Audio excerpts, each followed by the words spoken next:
জয় মা বাংলা, জয় গুরু। নমস্কার, astro BRS সকলকে স্বাগত জানাই। আশা করি সকলে ভালো আছেন। আজ আবার আলোচনা করবো দেবগুরু বৃহস্পতি বক্রী হয়েছেন এবং এই বক্রী দেবগুরু বৃহস্পতির প্রভাব কেমন পড়তে চলেছে ধনু রাশির জাতক বা জাতিকাদের উপর সেই নিয়ে।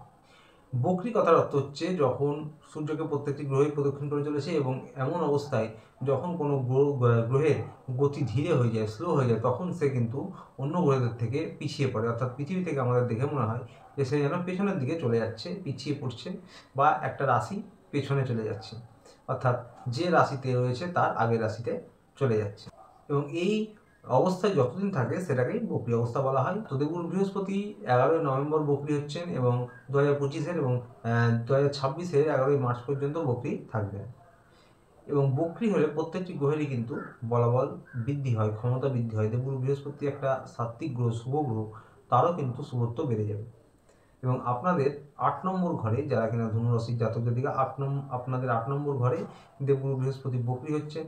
এবং এই 8 নম্বর ঘরে বক্রী হচ্ছেন মানে কিন্তু আপনাদের হঠাৎ করে কিন্তু কিছু বদলাতে পারে, হঠাৎ করে কিছু অর্থপ্রাপ্তি, ধনপ্রাপ্তি হতে পারে। এবং এই 8 নম্বর থেকে উনি দৃষ্টি দিচ্ছেন 12 নম্বরে। 12 নম্বরে দৃষ্টি দিচ্ছেন মানে আপনাদের খরচ একটু বৃদ্ধি হবে এবং দূরস্থানে যাওয়া হতে পারে, শহরের বাইরে, রাজ্যের বাইরে, দেশের বাইরে। যারা পুরনো সময় ধরে কোনো কিছুর জন্য চেষ্টা করছেন দূরে যাওয়ার, হয়তো হচ্ছে না, সেটা কিন্তু এই সময়ের মধ্যে হওয়ার সম্ভাবনা রয়েছে। আপনাদের মধ্যে একটু স্পিরিচুয়ালিটি বাড়বে। যে কোনো ইস্যুতে দূরস্থানে যাওয়া হতে পারে, সেটা পড়াশোনার জন্য, উচ্চশিক্ষার, বা হয়তো প্রমোশন পদোন্নতি নিয়ে বাইরে যাওয়া, বা ব্যবসার কাজের জন্য হয়তো হতে পারে। তার জন্য কিন্তু সফলতা পাবেন এই সময়ের মধ্যে। এবং 12 নম্বরের পরে কিন্তু 2 নম্বরে দৃষ্টি দিচ্ছে। 2 নম্বরে দৃষ্টি দেওয়া মানে কিন্তু আপনাদের ধনভাবটাকে আরও ভালো করছে, শক্তিশালী করছে। অর্থ বা অর্থ সঞ্চয় ভালো হবে, তার সাথে আপনাদের কিন্তু টাকার ফ্লোইং ভালো থাকবে।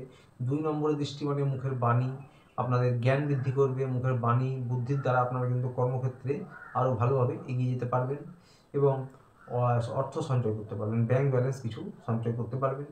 এবং তার সাথে 4 নম্বরে দৃষ্টি দিচ্ছে। অনেকের ক্ষেত্রে দেখা যাবে যে বাড়ির কাজ আটকে রয়েছিল, যারা কৃষি কাজ করেন, জমি চাষাবাদ করেন, তাদের আটকে থাকা কাজ হবে। এবং বাড়ি তৈরি, বাড়ি মেরামত করা বা বাড়ি কেনা, এরকম কিছু হতে পারে আপনাদের, বা এরকম আটকে থাকা কাজগুলো এগোতে পারে। মায়ের সঙ্গে সম্পর্ক উন্নত হতে পারে। মা বা মাতৃস্থানীয় কারোর কাছ থেকে সাহায্য পেতে পারেন, তাদের সঙ্গে সম্পর্ক উন্নত হতে পারে। এগুলো কিন্তু ঘটতে পারে। তবে মায়ের স্বাস্থ্য নিয়ে খেয়াল রাখতে হবে।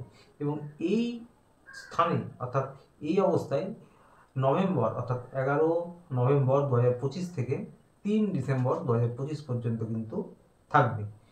এবং এই সময় আপনাদেরও কিন্তু স্বাস্থ্যের একটু ভালোভাবে খেয়াল রাখতে হবে। বাইরের খাবার বর্জন করুন, যতটা সম্ভব ঘরের খাবার খাওয়ার চেষ্টা করুন। এবং বদহজম, লিভার, কিডনি, স্টমাকজনিত কোনো সমস্যা, ওজন বৃদ্ধি, হরমোনাল কোনো সমস্যা, এগুলো কিন্তু দেখা দিতে পারে।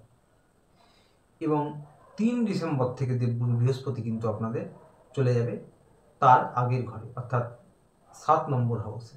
7 নম্বর হাউসে যাওয়ার সাথে সাথেই 3 ডিসেম্বর থেকে, অর্থাৎ 25-এর 3 ডিসেম্বর থেকে 26-এর 11 মার্চ পর্যন্ত, এই সময়টা আপনাদের 7 নম্বর ঘরে যাবে। 7 নম্বর ঘরে যাওয়া মানেই হচ্ছে আপনাদের ক্রয় বিক্রয় কিন্তু ডেভেলপমেন্ট করবে। ব্যবসায়ী যারা রয়েছেন তাদের জন্য বিশেষ কিছু সুবিধা অবশ্যই হবে। ব্যবসায় নতুন কিছু শুরু করতে পারে, নতুন কোনো আইডিয়া আসতে পারে। পার্টনারশিপ ব্যবসার জন্য কিন্তু ভালো, এবং পার্টনারশিপ ব্যবসায় ভালো ফল পাবেন। তার সাথে আপনাদের হাজব্যান্ড ওয়াইফ যারা রয়েছেন, স্বামী স্ত্রী, তাদের কিন্তু যদি কোনো পুরনো একটা মনোমালিন্য বা একটা দূরত্ব তৈরি হয়ে থাকে, সেটা কিন্তু অনেকটাই করার কাজ করবে দেবগুরুর এই অবস্থান। আপনাদের বন্ডিং ভালো হবে, আপনাদের বোঝাপড়া উন্নত হবে, আপনারা একে অপরকে সাহায্য করতে পারবেন। তো এইগুলো কিন্তু হতে পারে। 7 নম্বর থেকে আপনাদের 1 নম্বরে দৃষ্টি দিবে।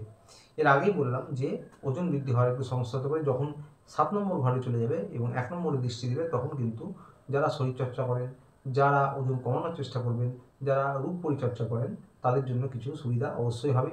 এবং 1 নম্বর মানেই হচ্ছে ব্যক্তি নিজে আপনাদের জ্ঞান বুদ্ধি বৃদ্ধি করবে এবং আপনারা কিন্তু জ্ঞান বুদ্ধির দ্বারা ভালোভাবে কর্মক্ষেত্রে নিজেদের মেলে ধরতে পারবেন। দেবগুরু বৃহস্পতির দৃষ্টিতে অমৃত রয়েছে এবং তার আশীর্বাদ। তার সাথে 3 নম্বরে দৃষ্টি দেবে যারা আত্মীয় স্বজন রয়েছে, ভাই বোন, ছোট ভাই বোন এবং আত্মীয় কুটুম্ব যারা রয়েছে, তাদের সঙ্গে সম্পর্ক উন্নত করতে সাহায্য করবে। তাদের সহযোগিতা, তাদের সাহায্য পেতে পারেন। এবং তার সাথে একটু কর্মব্যস্ত হয়ে পড়বেন, আপনাদের কাজের চাপ বাড়বে, ট্রাভেলিং ছোটাছুটি একটু হতে পারে এবং এই 1 এবং 3-এর আগেও কিন্তু 11 নম্বরে দৃষ্টি দেবে, অর্থাৎ 12, 2 এবং 4-এ দৃষ্টি দিচ্ছিলেন 8 থেকে, এবং 7 থেকে দেবেন 1, 3, তার সাথে 11 নম্বরেও দৃষ্টি দেবেন। এই 11 নম্বরের দৃষ্টি যখনই দেবেন তখন কিন্তু 11 নম্বর ঘরে যে কোনো গ্রহই কিন্তু ভালো ফলই দেয়। 11 নম্বর ঘরটি হচ্ছে লাভ ভাব, সাকসেসের হাউস। তো সুতরাং এইখানে দৃষ্টি বা অবস্থান পুরোটাই পজিটিভ। তো সুতরাং যা কিছু প্রচেষ্টা প্রয়াস করবেন, যারা ছোট রয়েছেন পড়াশোনায়, স্টুডেন্ট যারা ছোট রয়েছেন, যারা উচ্চশিক্ষায় রয়েছেন, তন্ত্রমন্ত্র যারা জ্যোতিষ নিয়ে পড়াশোনা করছেন, যারা ব্যবসায়ী রয়েছেন, সরকারি বেসরকারি চাকরি করছেন, যে কোনো ধরনের ব্যবসা, সব কিছুতে যারা প্রচেষ্টা প্রয়াস করছেন তাদের সেই প্রচেষ্টা প্রয়াস অনুযায়ী কিন্তু সফলতা পাবেন খুব ভালো রকম। কারণ 11th হাউস মানে হচ্ছে সাকসেসের হাউস। অর্থ সমৃদ্ধ হবে আপনাদের জীবন, এবং অবশ্যই টাকার ফ্লোইং ভালো থাকবে, কিছু সঞ্চয় করতে পারবেন নিজেদের যে কোনো ধরনের প্রচেষ্টায়। আবারও বলছি, যারা প্রচেষ্টা প্রয়াস করছেন শুধুমাত্র তাদের উদ্দেশ্যে বলছি যে আপনারা কিন্তু 3 ডিসেম্বর থেকে একবারে 11ই মার্চ পর্যন্ত এই সময়ের মধ্যে সফলতা পাবেন কিন্তু নিজেদের চেষ্টা অনুযায়ী।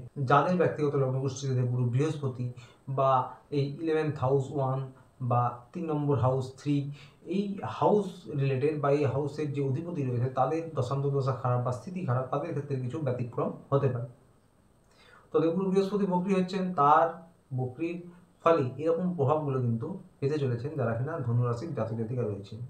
আসছিল এই পর্যন্ত। ভিডিওটি ভালো লাগলে চ্যানেলটিতে অবশ্যই লাইক সাবস্ক্রাইব করে পাশে থাকবেন। দেখা হচ্ছে আবার পরের ভিডিওতে। ততদিনে ভালো থাকবেন, সুস্থ থাকবেন। নমস্কার।